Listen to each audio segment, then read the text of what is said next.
धान की खेती में गंधक से कोई लाभ है?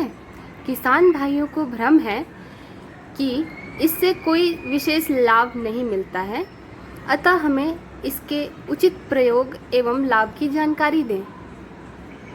गंधक यानी सल्फर।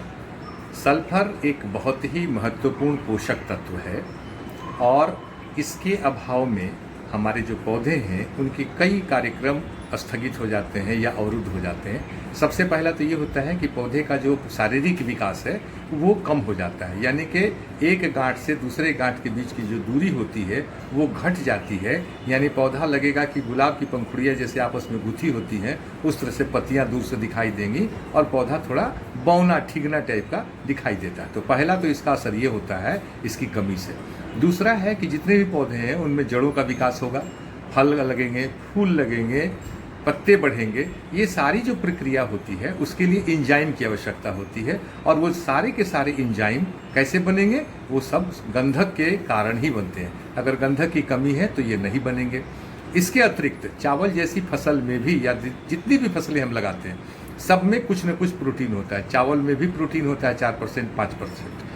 तो ये जो प्रोटीन बनेगा इसके लिए भी हमें गंधक की आवश्यकता है।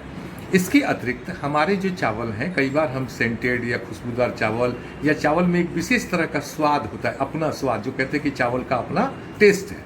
तो यह जो स्वाद है इसके लिए भी हमारा गंधक जो है उत्तरदायी है। स्वाद के लिए गंधक का रहना हमारे खेतों में बहुत जरूरी है। तो ये कहना कि गंधक की आवश्यकता हमारी फसल को नहीं है, ये गलत है। अगर गंधक कम है या नहीं है तो फिर हमारी फसल का विकास अच्छा नहीं होगा, उसमें उत्पादन अच्छा नहीं होगा। इसलिए कहा गया है कि फास्फेट यानी फास्फोरस और सल्फर दोनों समानांतर पोषक तत्व हैं और दोनों की आवश्यकता हमारे पौधे को बहुत ज़्यादा मात्रा में होती है। जहाँ तक इसकी आपूर्ति की बात है तो इसकी आपूर्ति के लिए हमारे पास बहुत सारे संसाधन हैं, जैसे कि हमारे पास सिंगल सुपर फास्फेट अगर है तो सिंगल सुपर फास्फेट भी हमारा गंधक का एक अच्छा स्रोत है। दूसरा हमारा जो सल्फर का स्रोत है उसको हम कहते हैं एपीएस, अमोनियम फास्फेट सल्फेट। ये जो 20-20-0-13 जो खाद आती है उसमें भी सल्फर बहुत अच्छी मात्रा में पाया जाता है। इसके अलावा एक और खाद होती है जिसको हम लोग फास्फोजिप्सम कहते हैं, उसमें भी सल्फर बहुत अच्छी मात्रा में लगभग 15% उसमें सल्फर पाया जाता है। इसके अलावा शुद्धतम रूप में भी सल्फर आता है जिसको हम कहते हैं दानेदार सल्फर। तो दानेदार जो सल्फर होता है उसमें 90% सल्फर होता है।